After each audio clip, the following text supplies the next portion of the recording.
My name is Michael DeLu, and if you are a fan of the NBA, do me a favor and hit the subscribe button and join the Pull Up the Tape community. Because why the fuck not? It only takes a couple seconds, and it helps me take steps closer to reaching my long-term goals. All right, with that being said, let's just get right into the post-game recap. So the Cavaliers even up the series against the New York Knicks. The Cleveland Cavaliers even up their series against the New York Knicks with a 107-90, a 17-point win in Game 2 of their first-round series. And first thing I want to say is, man, the Cavs just like straight up, the Cavs punched back. Feel me? If this was a UFC fight, nigga, the Cavs came out and said, weak, nigga, sock them niggas dead in the mouth. Cavs came out and put the pause on the Knicks early, fast, and often. The Cavs played extremely aggressive today, and they out-everything the Knicks. Out-hustled the Knicks, out-rebounded the Knicks, outshot the Knicks, out-defended the Knicks. They out-everything the Knicks.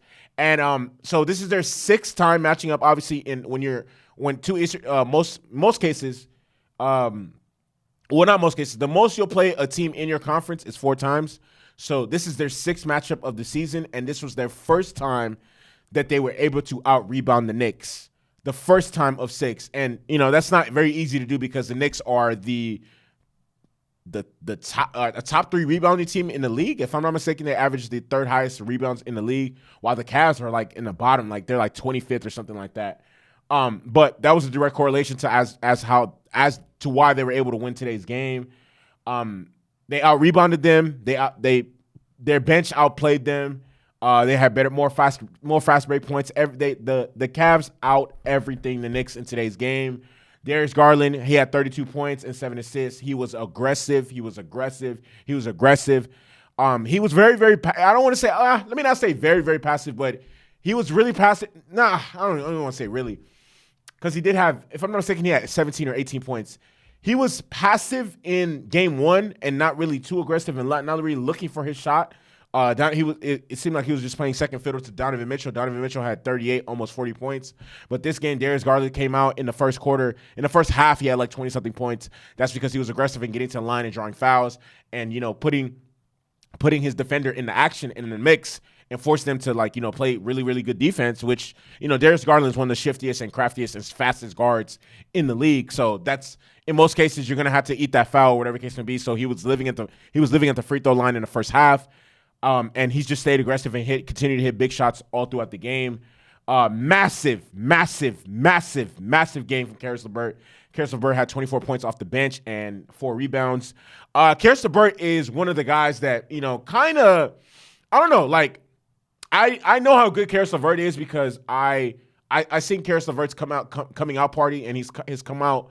I don't want to say season, but his come out moment in the NBA during the 2018-2019 season with the Brooklyn Nets, when he was still on the team with D'Lo, Spencer Dinwiddie, Jared Allen, this is before they signed KD and Kyrie and fucked the team off.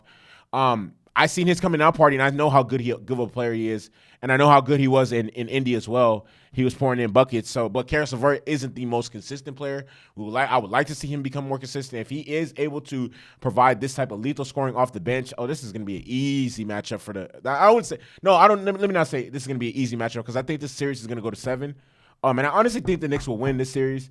But Caris LeVert bringing this level of offensive potency to the forefront. Puts the Cavs in a very, very amazing position to continue to grab W's. Donovan Mitchell has 17 points, and he had a career high 13 assists today. I think one of the biggest things about Donovan Mitchell's game that people tend to overlook is he is a very, very competent playmaker. Not only does he make plays like for his teammate, I mean, obviously we see the plays that he makes. He tried to punch on Hardenstein today. He really tried to bang on him. He really tried to bang his shit, but it didn't end up working. But seeing him get his teammates involved and get them easy baskets and easy looks and, you know, shots in rhythm, we love to see it. Evan Mobley, 13 and 13. Isaac Okoro. And this pains me to say this because Isaac Okoro is my Nigerian brother.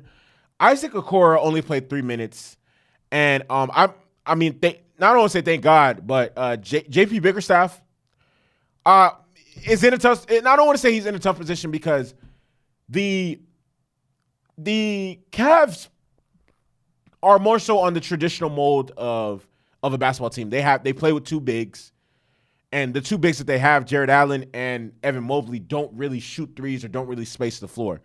So you have in this game where it's spacing in threes, you can only have one person on the court that can't space the floor. You can't have, and at max two. You can't have three. Evan Mobley can't hit threes at a consistent clip. Jared Allen can't hit threes at a consistent clip. And Isaac Okoro can't hit threes at a consistent clip. But why Isaac Okoro finds himself getting minutes is because he's a lockdown defender. But Isaac Okoro only played 3 minutes in this game. They had Danny Green come in and play the majority of his minutes. And Danny Green, even though he's not the Danny Green of old, but he's still a threat from three, and defenses can't guard him. You can't guard him and shade over. Like whoever his man is, it can't essentially park between the paint and the 3-point line and just stand there waiting to help over and waiting to cheat over and help. If you have somebody like Danny Green in the corner, but if it's Isaac Okoro, you can sit there and be like, you know what, we're gonna take our chances with this. It is what it is. If he hits these shots, whatever case may be. But Danny Green, that's a different case. They're not playing those games with him because at the end of the day, Danny Green can hit shots. He didn't hit shots for the Lakers in the bubble, but he can still hit shots. Julius Randle. I'm going to talk about the Knicks real quick. Outside of Julius Randle had 22 points and 8 rebounds. Outside of Julius Randle, the Knicks starting five was fucking, what's the easiest way to say this? Fucking terrible. Terrible. The starting five outside of Julius Randle was just bad. Bad as fuck. I don't even know what the fuck they were on. They were sleeping. They were sagging. They were snoozing because Jalen Brunson, he did have 20 points. He had 6 assists, but Jalen Brunson, 15 of 17 from the field. This is the first time since December in like 4 months that he shot under 30%. RJ Barrett had 14 points, but RJ Barrett was fucking terrible. 4 of 13 from the field, and in game 1, he only had 7. He's struggling. RJ Barrett is struggling. Oh, my God. Mitchell Robinson, your starting center, gave you 2 fucking points. 2 fucking points. Brent Grimes, the starting 2, 0 for 2, 4 points. Didn't hit a fucking shot. Emmanuel Quickley, your candidate for 6th man of the year, 12 points, and most of those were in baggage time, in garbage time. And one thing, I got to get on both coaching staffs. JB Bickerstaff and Tom Thibodeau, oh my God.